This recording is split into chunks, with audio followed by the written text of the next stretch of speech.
Hello, and welcome to Notary Life with Kimmi. I hope all is well, guys. Today we are dropping gems as usual. So today we're talking about, though, how to determine if your client is willing to sign, if they're willing to sign.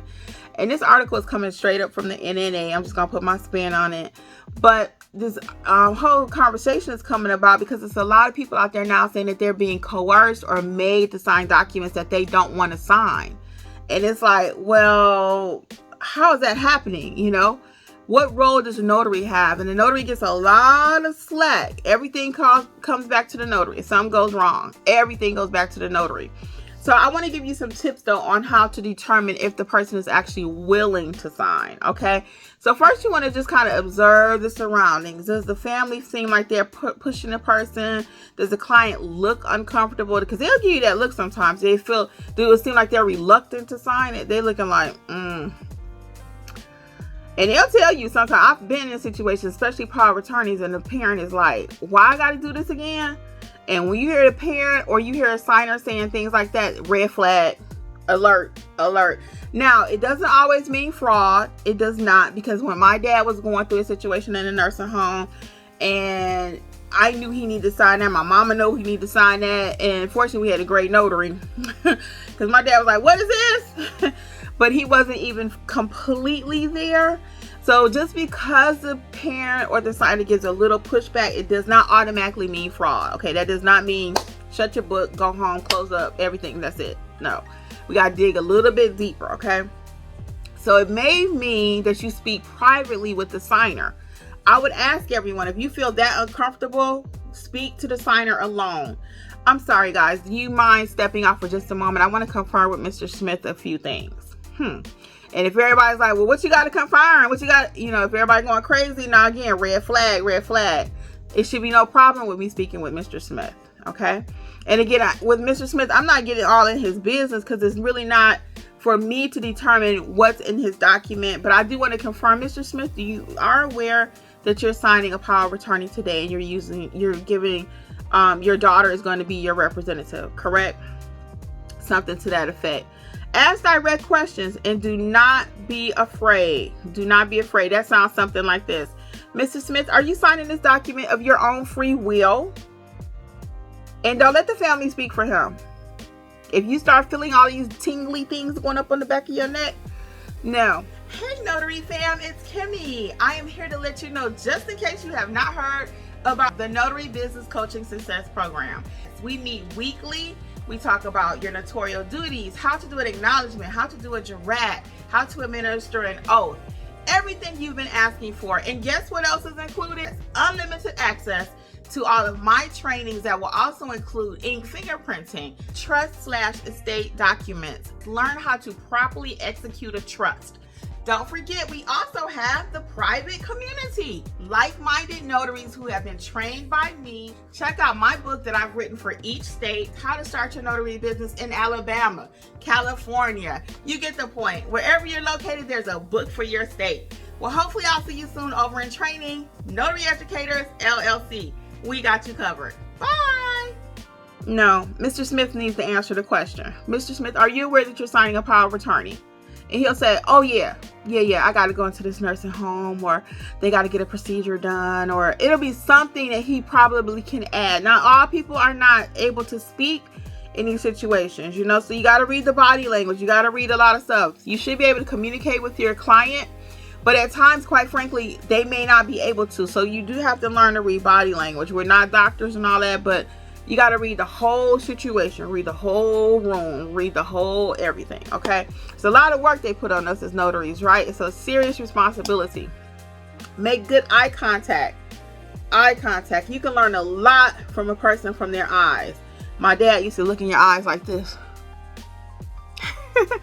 So you can learn a lot from people just looking in their eyes, And again, just because a person doesn't look you in the eye does not mean something suspicious is going on. Most people are not taught to have good eye contact when they're speaking with you. I took a lot of business classes when I was in high school, and just the way I grew up, you look people in the eye when you speaking to them. Try not to look down, try not to look weird. And you can, again, tell a lot about people in their eyes, okay? And don't rush to judgment. Just because things may seem a little fishy, okay, it does not mean that they are. Again, when you're dealing with these kind of situations, especially nursing homes and hospitals, and check out my specialty course, specialty notary course, and also my book, Specialty Notary, it comes in a book form. And then estate trust planning documents course. If you're interested in doing a whole lot of work in hospitals and nursing homes, I go over how to fill out those documents and everything, how to know the verbiage and everything. So that's all at notaryeducatorsllc.com. But you want to make sure, again, that you are not just judging and just saying, I ain't doing that because it don't feel right. No, guys. We do not just don't do notarizations because it don't feel right. We have to have reason, and we want to make sure that we're providing a great service for our clients. And if we've driven there, okay, even cost efficiency for our business. If you've driven to an appointment and you get there, you just don't like the way everybody looks, or you just don't like something, you're like, I'm not going to do it. No. That doesn't work like that. We need reasons, okay? Now, at the end of the day, just for clarity, at the end of the day, if everything does not add up and you don't feel comfortable in doing a notarization, we're not doing it. And what does that sound like? Oh, Mr. Smith, I'm sorry. Unfortunately, I'm talking to one of the kids probably at this point. Probably talking to one of them. I'm sorry, Mr. Smith. Right now, Dad doesn't look like he's completely here.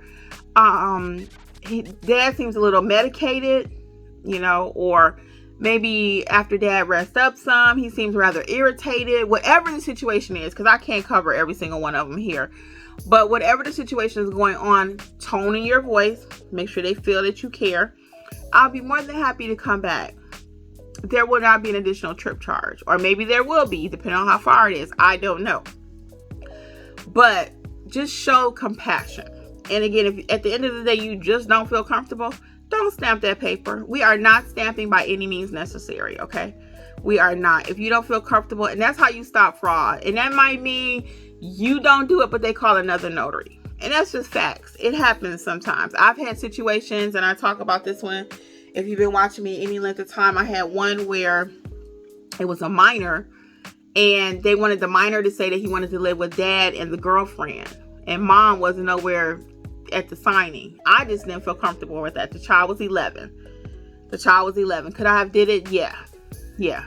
But my thing was, I wanted Mom to be here also, because that's a big deal. I'm not a mother, but that's a big deal for your child to say they don't want to live with you. Okay. And maybe the child didn't want to live there. I don't know. Maybe there was a reason why he should not live there. I don't know. But again, for me to do it, and the child lived here in the state with Mom, and Dad and the girlfriend coming from out of town, having his child saying he wanted to go live in another state, that wasn't working for me. So I referred it to another notary, who I refer to as my semi-mentor. And he did it. No problem. He just charged a little bit more premium, whatever. So, I don't judge people when they don't want to do something, because at the end of the day, and even with that transaction, Angela asked me, she said, Kimmi, if you do that, are you going to be thinking about it 6 months later? I said, yep. Because I knew I would be. I knew I would be thinking about it. So, yeah, that wasn't going to work for me. So, same thing with you. If you just don't feel comfortable, don't do it. Okay? Don't do it. So, guys, until next time, I'm going to just wrap this up in a bow really quick. So, I want you to observe your surroundings, look at everything, speak to the signer in private if you have to, ask direct questions, make eye contact, do not rush to judgment. And at the end of the day, if you don't feel comfortable, don't do it. It's not worth it. Okay? This is how we make our money. Don't do anything to mess up your money maker. All right, bye. Until next time, this is Kimmi.